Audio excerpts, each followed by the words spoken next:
நம்ம நெஸ்ட்ரோ சேனல் நேயர்கள் அனைவருக்கும் அன்பான வணக்கம்.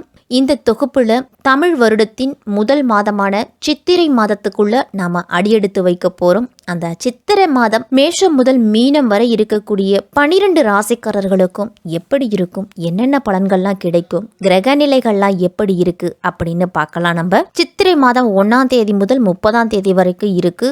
ஏப்ரல் மாதம் 14ஆம் தேதி முதல் மே மாதம் 13ஆம் தேதி வரைக்கும் இந்த சித்திரை மாதம் இருக்குது. சூரிய பகவான் மீனத்திலிருந்து மேசராசிக்கு பேச்சியாகி அங்க சஞ்சரிக்கக்கூடிய காலம்தான் இந்த சித்திரை மாதம். செவ்வாயின் ராசியான மேஷத்துக்கு அவர் பேச்சு ஆகிறாரு.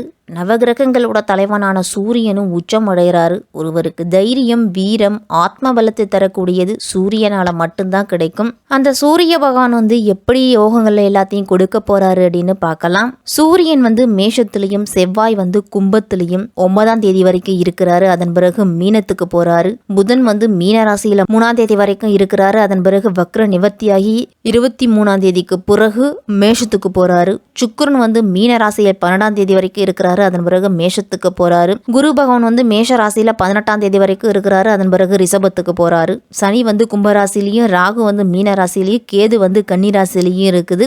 இப்படிப்பட்ட நிலையில தான் இந்த சித்திரை மாதம் தொடங்க இருக்குது.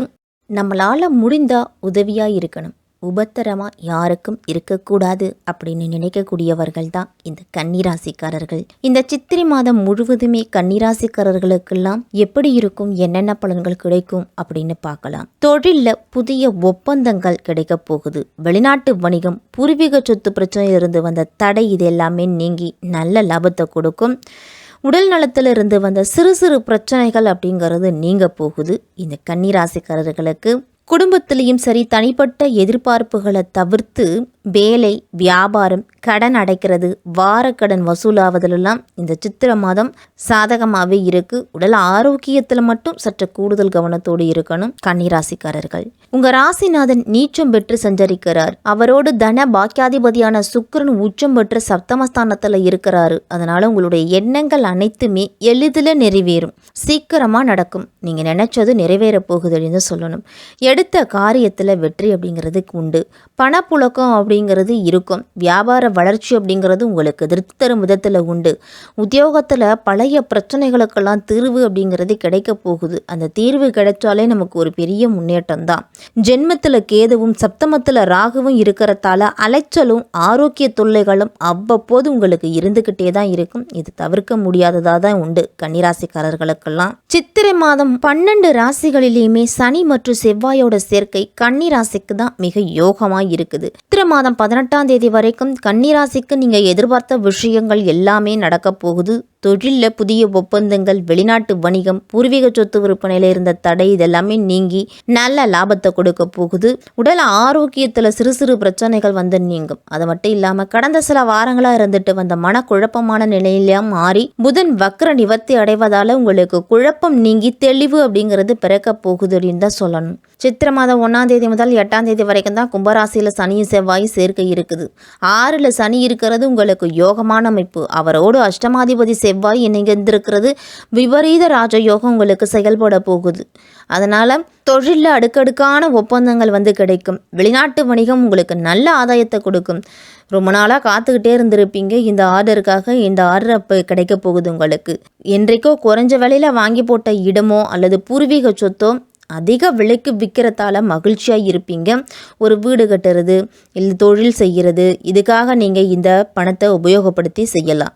உங்கள் திறமைகளையும் புத்திசாலித்தனத்தையும் நீங்கள் சிறப்பாக பயன்படுத்துவீங்க. இனிமேல் சித்திரை மாதம் 3ஆம் தேதி புதன் வக்ர நிவர்த்தி ஆகிறாரு. இந்த காலமும் உங்களுக்கு ஒரு யோகமான காலம் தான் சொல்லணும். ராசிநாதன் வக்ர நிவர்த்தி ஆவதால் உடல் ஆரோக்கியத்தில் இருந்துட்டு வந்த பிரச்சனை குறையும். நமக்கு உடல் ஆரோக்கியத்தில் பிரச்சனை நீங்கினாலே நம்மளுடைய உள்ளமும் உடலும் சிறப்பாக இருந்தாலே எந்த செயலையும் நம்ம சிறப்பாக செயல்பட முடியும்.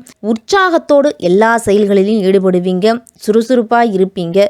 தொழில் வளர்ச்சியில் இருந்துட்டு வந்த குறுக்கீடுகள் எல்லாமே மறையும். தொழிலில் இதுவரைக்கும் என்ன பிரச்சனை இருந்துட்டு வந்தது அப்படின்னு தீர ஆராய்ந்து அதை சரி செய்துக்கிட்டீங்க அப்படின்னா நல்ல முன்னேற்றம் இருக்கும். வியாபாரத்தை விரிவு செய்யும் முயற்சியிலெல்லாம் ஆர்வமாக இருப்பீங்க. நல்ல சம்பவங்கள் அப்படிங்கிறது இல்லத்தில் நடக்க போகுது. இனிமேல் சுபகாரியங்கள்லாம் நடக்கும். மாமன் மைத்தினர் வழியில் ஏற்பட்டிருந்த மனக்கசப்புகள்லாம் நீங்கி சுபகாரியத்தால் செலவுகள் அப்படிங்கிறது வரலாம். நண்பர்கள்லாம் உங்களுக்கு தக்க சமயத்தில் உதவி செய்வாங்க. உத்தியோகத்தில் மேலதிகாரிகள்லாம் உங்களுடைய திறமையை கண்டு ஆச்சரியப்படுவதோடு கேட்ட சலுகைகளையும் கொடுப்பாங்க. நமக்கு வேண்டியதை கொடுத்தாங்கன்னா அவங்களுக்கு வேண்டியது நம்மக்கிட்ட இருந்து கிடைக்கும் அப்படிங்கிறது ஒரு சுலவு விட. அதே மாதிரி தான் சித்திரை மாதம் 9ஆம் தேதி மீன ராசிக்கு செவ்வாய் போகிறாரு.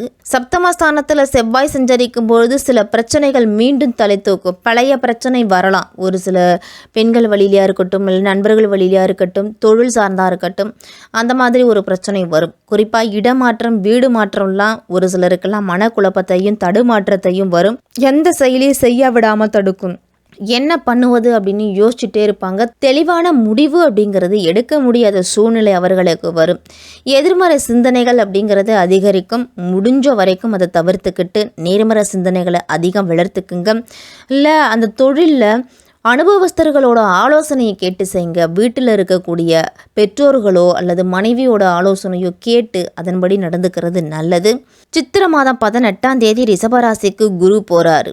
4க்கும் 7க்கும் அதிபதியானவர் குரு. அவர் ரிஷபராசியில் சஞ்சரிக்கும் பொழுது உங்களோட ராசியை பார்க்கறதோடு 3ஆம் இடத்தையும் 5ஆம் இடத்தையும் பார்க்குறாரு. உடல் ஆரோக்கியம் அப்படிங்கிறது சிறப்பாக இருக்கும். குடுப்பெயர்ச்சிக்கு பிறகு நீங்கள் நினச்சதை உடனடியாக செஞ்சு முடிக்கும் திறமை அப்படிங்கிறது உங்களுக்கு வந்து சேரும்.